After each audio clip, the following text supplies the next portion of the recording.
Hello everyone, welcome back. What I want to talk about today doesn't just apply to musicians, but actually to any artistic or even non-artistic endeavors you might want to embark upon. Now, this being our channel, of course, we will be talking from the musician's perspective, so let's begin. In the artistic dimension of our lives, there seems to be a big problem with committing and finalizing our decisions. This again applies to all fields, but it is, I think, getting deeper for a lot of us. This has possibly been brought on by the exponentially larger pool of options and possibilities available to us. We now have more information, more gear, more opinions on that gear, and this mentality, I think, is, for lack of a better word, poisoning our ability to see a vision to completion and to use what we have and what we know, because we're always thinking that there's something out there that's better and we just don't have it or we don't know it yet, but if we could only get our hands on it, then we'd be able to finish what we start. And I find myself more and more exposed to this issue, and I have to say increasingly so as time goes on. Here on YouTube, of course, with all of you who share your troubles with me, but also with my students who seem to be banging their heads against this invisible wall. And a lot of them, and a lot of you, I'm sure, started playing the guitar just for the same reason I did. We wanted to put our vision out there. We wanted to get things out. We wanted to express ourselves. And slowly but surely and inexorably, we've been kind of falling into this pit of being unable to trust and to manifest whatever it is in our minds out there into the world with our instrument. And this is actually a huge problem, and I think it's much more important than playing a little bit faster or knowing more scales and more chords. This is actually the core of why we wanted to become musicians in the first place. And I realize for a lot of us, it doesn't have to be for worldwide release. It doesn't have to be to get a gold album or a platinum record. We just want to do it for fun, for self-expression, for some of us for self-therapy. But why is it so hard for musicians to accept the idea of making decisions and to committing and to finalize something? After all, there are millions of painters, amateur painters around the world who just sit at their house and they work and they finish a painting, and it might never leave their homes, but they are indeed painters. But for us musicians, it just doesn't seem to work out like that. Thanks especially to this channel, I have online students from California to Germany, from Canada to India and South Africa and Japan, and we all seem to kind of suffer from the same thing. So it's not a geographically specific thing, it's not socioeconomic, it just seems to be intrinsic to the artistic lifestyle. And it goes something like this. You have this very nice new riff you just wrote, or maybe this great melody you're so excited about, but then you just can't complete it. You just can't make a song out of it. It just turns into this little 30-second thing that's even below YouTube standards, right? Or the other possibility is that it becomes this infinite project where 10 years from now you're still sitting on it thinking, oh, one day I should really finish it. As soon as I get my new interface, then I'll be able to, or, well, I could record it, but then I can't mix it. So, we'll see where this goes. Or maybe, I should really sit down and do some drums with this. And then it keeps going and going and going basically forever. So everything remains in the realms of ideas where options are always open, but never makes it into reality. Because we have practiced our guitar for so many hours, but we have neglected our ability to commit and make decisions. I feel you, and I want to try and help you. And I would like to share with you two things that I've discovered through many years and many albums, and of course, many struggles. I won't get into the trite psychology of this, like, oh, we don't commit because once we finalize something, we realize we're not that good, or maybe once it's out there, we're open to the judgment of others, and we feel inadequate, and we feel exposed, and that might all be true, but how do we fix it? Well, the first thing that will help is to change our whole perspective on the concept of commitment itself. Commitment is not one big step, it's not one big scary decision we have to make, and then we become committed. It's not like, oh, I'm a committing kind of guy now. It's not that. It's not a paradigm shift, really. It's actually a process of very tiny steps, of small decisions that slowly cascade into turning an idea into a reality. Maybe it's just about figuring out what guitar you want to use for that riff, or where you should play it, in what key, right? These are easy decisions that a lot of you will actually be quite comfortable with. They're apparently tiny little decisions that have low risk. Today, maybe I'll just figure out a good drum pattern for the verse and maybe even find some sounds for it. Then the next day, you might want to do the bass line. Small steps. Not, I'm going to finish the whole song right now. And neither, oh yeah, I should probably do that someday, right? While you scratch your belly.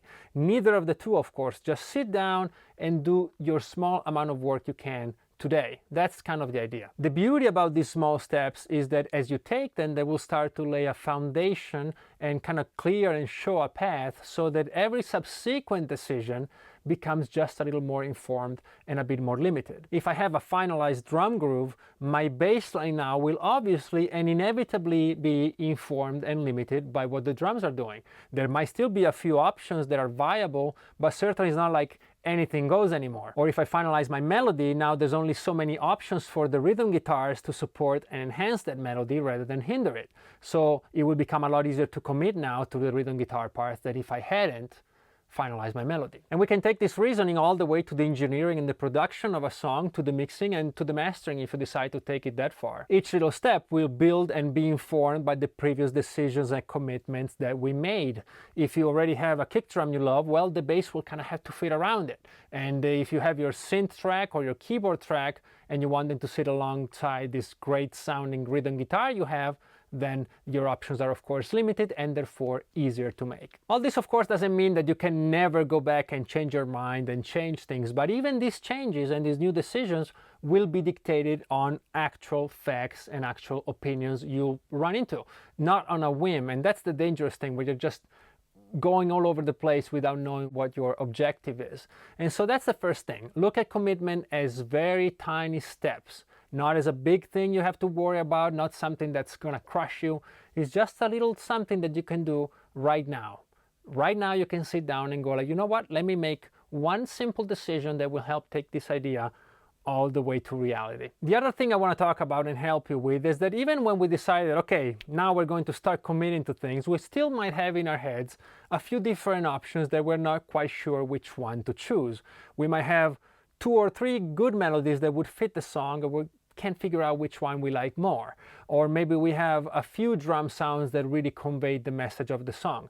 This is absolutely normal, and we kind of have to figure out our own mental way of deciding what fits and what doesn't and what we should commit to. Basically the problem is, oh, I love this drum pattern, but maybe there's something even better out there. And so this again can lead you to this constant questioning of yourself and your ideas and your decisions, and we're back to square one. This can be a big problem, so try to think of it this way. Imagine you finish your song and you decide to send it out for mixing to 5 of the best mixing engineers in the world. So about a week later, you get your CLA mix back, you get your Michael Brower mix back, you get a mix from John Cooneybirdie, you get another one for Bob Clearmountain, and you listen to them, and of course they're all great. And you go through them, none of these guys will give you a bad mix, but as you go through them, you start seeing that one of them really clicks with you. One of them seems to coincide with your vision of the song. Instinctually, you kind of know which one it is. It doesn't mean that if you pick your Andrew Sheps mix, that makes Andrew Sheps a better mixer than Bob Clearmountain.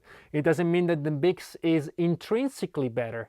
It just means that today, in this moment, with your own baggage you carry today, that mix is the one that speaks to you, and that's the decision you'll make. We're going with what feels right now, because that's what art is. Art is a representation of where you're at right now, not where you think you should be, not where you'd like to be, but where you are at. Otherwise, art would be extremely boring. We could make a spreadsheet with all the mixes and see which one ticks the most boxes, but is that what you started playing the guitar for? To look at Excel sheets? Of course not. You know, we do what we do based on feel, on emotion, on instinct. We might not choose what's best, but we will choose what's right. With this in mind, you see it's a lot easier to pick between your 2 solos. It's not about which one is played better or cleaner or has more notes, or it's faster or it's slower. It's all about which one you think right now, today, fits the song better, because you know your instincts are always working. When you hear the right sound, when you hear your drummer hit the perfect fill or your guitar player playing the perfect riff, something inside you will tell you this is it. And this decision you make is what makes your art your art. Who cares if there's another appropriate bass line that would work? We just want to hear what you think, what you decide, and that's as simple as that. And slowly but surely, all those little decisions you make will lay the foundations for your own voice on the instrument, and you start developing opinions, you start developing your taste, and then slowly you'll find these things get a little easier. It never gets easy, you know, making your own music or making art is never easy, but at least you'll be working within a more comfortable and confined and more personal space. And that's probably all I can do for you in a short YouTube video. So these are the two things I wanted to share with you to hopefully help you and alleviate any suffering you might be encountering from the creative process. First of all, committing is simply a series of small, tiny steps that we can all start making today. And second, that when it comes to making decisions, what you feel and think is right is right. There is no better option out there than the one you feel instinctually that is the correct one. But there is one more thing I'd like to share with you, and it's a little word of caution. All this talk about finally learning to commit and trusting yourself, that's all great, but don't let it go too far in the other direction, that it becomes laziness and sloppiness. Don't go, oh, now I have to finish everything right away, and everything that comes to me is just great and perfect and instinctual, and I'm a genius. Be sensible about this. Be honest. You might have a melody that, yes, it's good, but if it's not the great melody, then keep working on it. There's nothing wrong in spending hours or days or weeks on a single bar of music, as long as you know that you haven't found what the song deserves and what you deserve as an artist. The vision is king, not how long it takes you to get there. Don't use time and effort to justify the value of your art in either direction. Don't go, oh, it took me just 3 minutes to come up with this, so it must be great and instinctual and perfect. But also don't go, oh, it took me 3 minutes to come up with this, so it must be shit because I don't feel good about myself and about my music unless I spend 3 months on it. It doesn't make any sense. Just tune in to your vision and into your instincts, and I have to say, you'll know when you get there. Apologies for the long rant. I hope it was in any way helpful to you, and please let me know in the comments below what you thought of it. And of course, I look forward to seeing you very soon. If you have any questions or any troubles, feel free to share, and I, as always, do my best to help you out. See you soon.